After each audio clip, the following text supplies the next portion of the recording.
अस्सलाम वालेकुम स्टूडेंट्स। हमारा एक टॉपिक चल रहा है application of the first order differential equations. उसमें हमारे पास नेक्स्ट जो टॉपिक है वो है फॉलिंग ऑब्जेक्ट्स, कि कोई ऑब्जेक्ट जो है वो फॉल करेगा हो, जैसे कोई बॉल ऊपर फेंकते हैं वो नीचे आ गई हो, ठीक है। एक चीज़ ऊपर जाती है, एक चीज़ नीचे आती है, तो इसमें ग्रेविटी भी आती है और एयर रेजिस्टेंस भी आती है। ये दो चीज़ें इसके अंदर इन्वॉल्व होती हैं। तो देखें जैसे consider falling object influenced by the gravity, कि इसके अंदर ग्रेविटी के थ्रू जो है वो बॉल जो है वो नीचे आ गई है, and air resistance proportional to the velocity of the object. Air resistance भी इसके अंदर आएगी। टू फोर्सेस जो कि ऑब्जेक्ट के अंदर एक्टिंग करती हैं। जब कोई बॉल है, कोई भी बॉल है, अगर ऊपर से नीचे आएगी, एक तो उसका अपना वेट होगा जो कि mg होगा, क्योंकि नीचे ग्रेविटी भी आती है, ठीक है। और ग्रेविटी ज़मीन की तरफ जाएगी तो पॉजिटिव, ऊपर जाएगी तो वो नेगेटिव हो जाएगी। और वेलोसिटी के अगेंस्ट जब भी एयर, जिसका एयर रेजिस्टेंस है वो अगर अपोजिट डायरेक्शन में हो जाएगी जहाँ पे इसकी मोशन है, तो वो आपके पास क्या होती है, नेगेटिव। और अगर उसकी उसी की उसमें है तो वो पॉजिटिव। जैसे ये बॉल है तो एयर रेजिस्टेंस अगर ऊपर की तरफ है तो वो क्या होगी, नेगेटिव आ जाएगी। तो यहाँ पे देखें टू फोर्सेज है acting an object are forces due to gravity and by, ये आपके पास वेट के थ्रू, और दूसरी force due to air resistance, वो हमारे पास क्या होती है, माइनस के वी। वेलोसिटी के हमेशा अपोजिट है ना, वेलोसिटी का अपोजिट है तो माइनस के जो है वो प्रोपोर्शनल की वजह से आए। द टोटल फोर्स जो हो जाएगी वो हो जाएगी एक एम जी और एक के वी, तो ये बन जाएगी M G minus K V. Newton second law क्या कहता है, F is equal to M A कहता है। ए की वैल्यू क्या होती है, D V over D T होती है। एफ आपके पास अभी हमने टोटल फोर्स वो ये निकाली है। अगर वो ये कह देता है कि एयर रेजिस्टेंस नहीं है, तो फिर हमारे पास ये वाली टर्म क्या हो जाएगी, जीरो हो जाएगी। तो D V over D T क्या आ गया, G minus K over M V आ गया। इसको उधर ले जाए तो ये आपके पास लीनियर इक्वेशन बन गई। एक एग्जाम्पल कर लेते हैं इसकी corresponding. A ball weighing 1 pound is dropped from 2500 feet, कि एक बॉल जो है वो 2500 फीट से नीचे की तरफ फेंकी गई, जिसका वेट क्या है, 1 पाउंड है, ठीक है। विच विद नो वेलोसिटी, यानी कि जब स्टार्ट के अंदर था टी इक्वल टू जीरो, तो उसकी वेलोसिटी कोई नहीं थी, ठीक है। ये याद रखिएगा, ये इनिशियल कंडीशन है। As it falls air resistance is V by 8, इसका एयर रेजिस्टेंस आपको वो दे दिया, वो वी बाई 8 दे दिया है in pounds, where v is the velocity of the ball in feet per second. ये इंपॉर्टेंट है, फीट पर सेकंड। फीट में जब यूनिट्स होते हैं तो आपके पास जी की वैल्यू डिफरेंट होती है। एक एमकेआई सिस्टम होता है, एक सीजीआई सिस्टम होता है, ये सीजीआई सिस्टम है। फीट पर सेकंड चल गया तो इसके अंदर जी जो होगा वो 32 होगा। अगर ये एमके सिस्टम होगा, ठीक है, तो उसके अंदर मीटर और इस तरीके से वो किलोमीटर, इस तरीके से चीज़ें चलती हैं, ठीक है। तो उसमें फिर आपके पास जी जो होगा वो 9.8 के करीब होगा। तो ये आपके पास फाइंड दी लिमिटिंग वेलोसिटी निकालनी है, और time it takes to hit the ground, यानी कि ग्राउंड को वो कब हिट करेगा। अब देखें गिवन क्या है, जी आपको दे दिया 32, वेट आपका क्या 1 पाउंड, डब्ल्यू किसके इक्वल होता है, एम जी के इक्वल।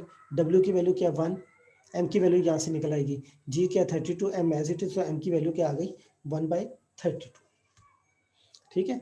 और एयर रेजिस्टेंस जो वेलोसिटी से अभी मैंने बताया था ऊपर, जब हमने यहाँ पे किया था कि ये माइनस के वी होता है, ठीक है। अब आपके पास के की वैल्यू उसने दे दी है v/8, ठीक है, ये आपको उसकी वैल्यू दे दी है। तो के v/8 और v सॉल्व करने के बाद आपके पास क्या आ गया आंसर, के की वैल्यू क्या आ गई 1/8 आ गई। बस बाकी चीज़ें क्या है उसके अंदर फार्मूले के अंदर पुट कर देनी है इस तरीके से। तो ये आप इतने इसके अंदर के की वैल्यू पुट कर दी, ठीक है, के की वैल्यू पुट कर दी, एम की वैल्यू पुट कर दी। के आपके पास क्या आया 1/8 आया। के की वैल्यू याद रखिए v/8 दी हुई है, तो जब आप एक दूसरे के प्रोपोर्शनल निकालते हैं तो वो के, ये आपके पास के की वैल्यू और डिवाइडेड बाई क्या आ गया, v आ गया, ठीक है। तो यहाँ से आपके पास क्या आएगा 1/8 v डिवाइड बाई 1/32, ये इक्वल टू 32। ये फार्मूला मैंने यूज़ किया ये वाला, और उसके बाद फिर इसको सॉल्व किया, बस D V over D T किया तो ये v की वैल्यू आ गई।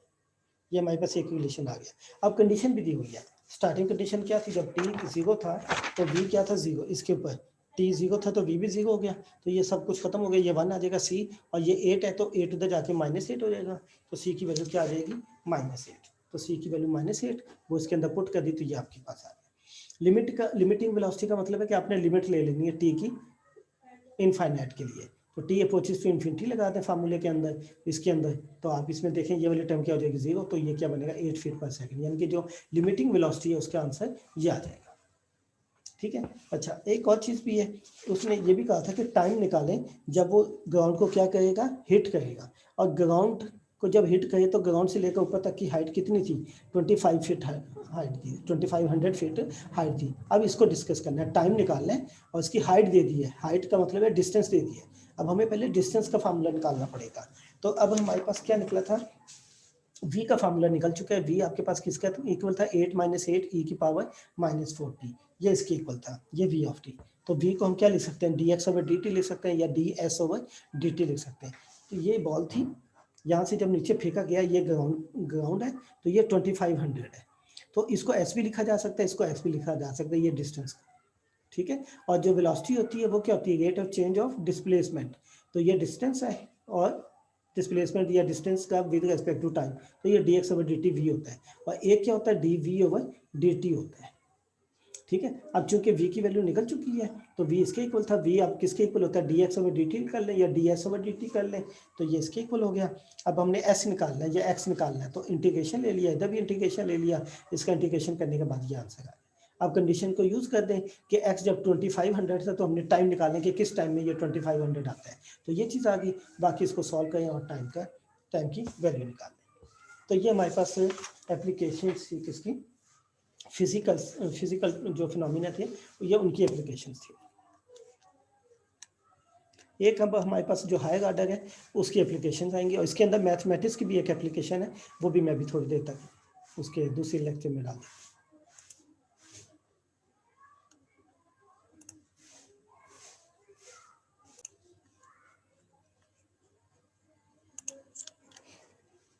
अच्छा, हमारी जो नेक्स्ट एग्जांपल है एप्लीकेशन पे वो है मैथमेटिक्स के रिलेटेड, ठीक है। इसमें आपके पास है ऑर्थोगोनल ट्रेजेक्टरी निकाली जाती है। ट्रेजेक्टरी वो होती है जो कि एक पाथ होता है, पाथ ट्रेस्ड बाय पार्टिकल से जो एक पाथ ट्रेस किया जाता है वो ट्रेजेक्टरी कहलाती है। फर्स्ट करें कि आपके पास ये कोई ट्रेजेक्टरी है, ठीक है, जैसे ये मैंने एक एग्जांपल ली है, ये आपके पास एक ट्रेजेक्टरी दी हुई है। आपने क्या करनी है कि इसकी जो परपेंडिकुलर कोई ट्रेजेक्टरी है उसकी इक्वेशन निकालनी है। ये आपके पास गिवन है, ठीक है, तो ये आपने फाइंड करनी है जो कि इसके परपेंडिकुलर है। ऐसी ट्रेजेक्टरी निकालनी है जो कि इस ट्रेजेक्टरी के क्या हो, परपेंडिकुलर हो, यानी कि इन दोनों के दरमियान एंगल क्या बनता हो, 90 बनता हो। तो ट्रेजेक्टरीज के दरमियान हम एंगल डायरेक्ट नहीं निकाल सकते, हम क्या करते हैं, सबके ऊपर सबसे पहले जो गिवन डिफरेंशियल जो इक्वेशन होती है उसके हम इक्वेशन ऑफ टेनेट बनाते हैं। क्या बनाते हैं, इक्वेशन ऑफ टेनेट बनाते हैं। ये असल में इक्वेशन ऑफ टेनेट जो होती है ये हमारे पास डिफरेंशियल इक्वेशन होती है, क्योंकि इसकी फार्मूला ये होता है ना, y - y1 = m × x - x1 होता है। x1 y1 क्या चीज़ें हैं, ये वाला पॉइंट है जहाँ पे ये क्या करता है, कनेक्ट करता है, ठीक है। ये दूसरी वाली ट्रेजेक्टरी के को छोड़ के फिलहाल मैं इसकी बात कर रहा हूँ। फर्स्ट का ये पॉइंट 3 4 है, तो y - 4 = m × x - 3 आ गया। तो m क्या होता है, dy/dx होता है, तो m dy/dx अगर हम लिख लें तो ये आपके पास क्या बन जाती है, एक किस्म की डिफरेंशियल इक्वेशन बन जाती है। तो इक्वेशन ऑफ टेनेट जो होती है वो असल में क्या होती है, डिफरेंशियल इक्वेशन होती है। तो अब क्वेश्चन इसको एप्लीकेशन को समझिएगा। ये आपके पास एक ट्रेजेक्टरी है जो कि आपके गिवन है, ये वाली हमने एक ऐसी ट्रेजेक्टरी निकालनी है जो कि इस ट्रेजेक्टरी से क्या हो, परपेंडिकुलर हो, जिसको हम ऑर्थोगोनल कहते हैं, ठीक है। एक आइसोगोनल होती है और एक ऑर्थोगोनल होती है। ऑर्थोगोनल वो होती है कि जब ट्रेजेक्टरीज आपस में क्या एंगल बनाते हैं और 90 का एंगल बनाते हैं, और आइसोगोनल वो होती है जब 90 का एंगल ना बनाते हैं। अच्छा, ये आपके पास एक गिवन, जैसे ये आपके पास गिवन है, सबसे पहले आपने क्या करना है, इस गिवन ट्रेजेक्टरी के ऊपर आपने क्या करना है, टेनेट इक्वेशन बनानी है। टेनेट इक्वेशन का मतलब है कि आपने डिफरेंशियल इक्वेशन बनानी है इसकी। फिर हम क्या करेंगे, फिर हम इसके परपेंडिकुलर चले जाएंगे, जो आपके पास ये वाली जो टेनेट इक्वेशन है ये वाली, इसके परपेंडिकुलर टेनेट एक लाइन बनाएंगे जो कि हम क्या कहते हैं, नॉर्मल लाइन कहते हैं जिसको, ठीक है। तो ये ट्रेजेक्टरी है जो हमें दी हुई है, इससे हम इक्वेशन ऑफ टेनेट बनाएंगे, यानी कि डिफरेंशियल इक्वेशन बनाएंगे। वो जब मिल जाएगी हमें तो हम इस डिफरेंशियल के अपोजिट चले जाएंगे। आपको पता भी है कि अगर कोई एक लाइन m है, उसका स्लोप अगर 3 है, तो इसके जो अपोजिट होती है, अपोजिट ये 1 है, तो उसका स्लोप क्या होगा, -1/3, क्योंकि ये दोनों परपेंडिकुलर उस वक्त होते हैं जब m1 और m2 क्या हो, रिजल्ट क्या देते हो, -1 देते हो। तो हमने क्या करना है, अगर इसका स्लोप 3 है तो इसका अपोजिट क्या ले लेंगे, -1/3, यानी कि मैं इसको क्या ले सकता हूँ, -1/m लिख सकता हूँ, m1, यानी कि ये क्या चीज़ है, m2 दूसरी लाइन का जो स्लोप है, दूसरी डिफरेंशियल इक्वेशन का स्लोप है, वो पहले वाले का क्या उलट है। तो अगर इसका स्लोप इस वाले का dy/dx है तो इसका क्या हो जाएगा, 1/dy/dx हो जाएगा। अच्छा, अब ये गिवन था, ये हम डिफरेंशियल इक्वेशन टेनेट लाइन पे पहुंच गए, फिर हमने एक ये परपेंडिकुलर बनाई, ये ट्रेजेक्ट्री जो दूसरी वाली जो अभी हमने निकालनी है, ये उस ट्रेजेक्ट्री की टेनेट लाइन है, इसकी ये परपेंडिकुलर नॉर्मल लाइन है, जो निकालनी है उसकी ये टेनेट लाइन है। तो जब उसकी Tenet line differential equation normal line जो डिफरेंशियल इक्वेशन हमें मिल जाएगी उसकी, तो हम उसको इंटीग्रेट कर लेंगे तो हमें फिर ये वाली इक्वेशन जो है वो मिल जाएगी। ये हमारा प्रोसीजर है। तो सबसे पहले हमें गिवन है, तो ये गिवन दे दी। अब हमने क्या करना है, इससे इसके ऊपर टेनेट लाइन बनानी है, इनके डिफरेंशियल इक्वेशन बनानी है। तो अब इसकी डिफरेंशियल इक्वेशन बनाते हैं। Solution, the differential equation is, इसको डेरिवेटिव ले लेते हैं विद रिस्पेक्ट टू एफ, तो ये बन जाएगा 2y/डैश इज इक्वल टू 0, क्योंकि सी उसके वो है। तो यहाँ से क्या आएगा, dy/ds की वैल्यू क्या आ जाएगी, -x/y। तो ये आपके पास इक्वेशन ऑफ टेनेट बन गई। इस लाइन की हमने इक्वेशन निकाली है, इसका स्लोप निकाल लिया है किसी ठीक है, ये अब हमने इसकी इक्वेशन निकाल ली। क्लियर होगी जी बात। अच्छा, अब यहाँ से अब हमने किस पे जाना है, इस नॉर्मल लाइन पे जाना है। तो हम क्या कहेंगे, इसके जो स्लोप था m या dy/ds, तो उसको उल्टा देंगे। तो यहाँ पे m है तो यहाँ पे क्या होगा, -1/m। अगर यहाँ पे dy/dx हो तो यहाँ पे क्या हो जाएगा, -1/dy/dx। यानी कि इसको देखिए, मैं सिंपलिसिटी के लिए लिख रहा हूँ, फैक्ट में नहीं है ये आपके पास निकला है। अब हमने इसके उलट जाना है, तो उलट क्या होगा, -1/y'। y' क्या चीज़ है, m है ना, y' क्या m है। तो दूसरे का स्लोप क्या होगा, इसका उलट हो जाता है माइनस के साथ, इसका उलट कर दिया 1/3, साथ माइनस लगा दिया। तो ये y' था, तो इसका उलट क्या होगा, 1/y', साथ क्या लगा दिया, माइनस। तो ये हमारे पास जो इक्वेशन है ये वाली, ये किसकी इक्वेशन है, ये गिवन थी, ये हमने पहले डिफरेंशियल इक्वेशन निकाली, जब इसको उल्टा दिया तो हम इस लाइन पे पहुंच गए। इस लाइन का इंटीग्रेशन लेंगे तो हम जो इसकी परपेंडिकुलर होगा तो हम वो उसकी ट्रेजेक्ट्री हम इजीली निकाल सकते हैं परपेंडिकुलर के लिए, ठीक है। क्योंकि जब हम y' को -1/y' करते हैं तो ये परपेंडिकुलर लाइंस के लिए होता है, तो ट्रेजेक्ट्री आपस में क्या हो जाएगी, परपेंडिकुलर हो जाएगी।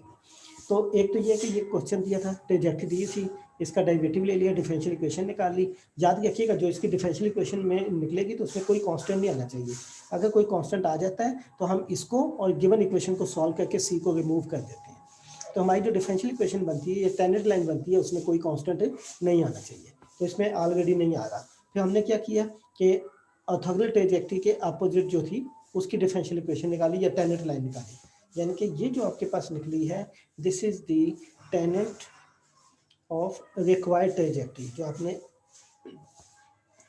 जो आपने निकालनी है, ये उस ट्रेजेक्ट्री की टेनेट लाइन है। यानी कि यहाँ से हम इस पे जंप कर गए, अब इसका इंटीग्रेशन लेंगे तो हमें ट्रेजेक्ट्री मिल जाएगी। तो ये आ गया। अब इसको थोड़ा सा सिंप्लीफाई कर देते हैं, तो 1/y' इक्वल टू x/y, तो y' क्या आ जाएगा, y/x हो जाएगा। और इसको अब हम सॉल्व कर लेते हैं, dy/ds is equal to y/x, ठीक है। इसको सॉल्व कर लेते हैं तो ये आ जाएगा 1/dy equal to 1/x dx हो जाएगा। ये डिफरेंशियल इक्वेशन है, इसको सॉल्व करने की तरीका आपको पता ही है, फर्स्ट ऑर्डर है। तो log of y equal to log of x plus log of c हो जाएगा। तो log of y equal to log of xc हो जाएगा, और y इक्वल टू क्या आ जाएगा, xc हो जाएगा। तो ये इक्वेशन है, इक्वेशन ऑफ ऑर्थोगोनल ट्रेजेक्ट्री, ठीक है। ये हमारी ऑर्थोगोनल ट्रेजेक्ट्री के अंदर कांस्टेंट आ सकता है। जैसे ये देखें, ये गिवन थी सी आया, फिर हमने इसकी ये डेरिवेटिव पे चले गए, डिफरेंशियल इक्वेशन पे चले गए, वो ये बन गई। फिर हमने इसको परपेंडिकुलर निकालना था, तो dy/ds की जगह हमने -1/y' कर दिया, तो ये ऊपर चला गया, यहाँ पे चले गए, यहाँ से इंटीग्रेशन किया तो हमें ये ऑर्थोगोनल ट्रेजेक्ट्री मिल गई। ये सारा काम। तो ये हमारे पास मैथमेटिक्स के अंदर इसको हम इस तरीके से फाइंड आउट करते हैं। ये आपकी एप्लीकेशन फर्स्ट ऑर्डर की कंप्लीट हो गई है।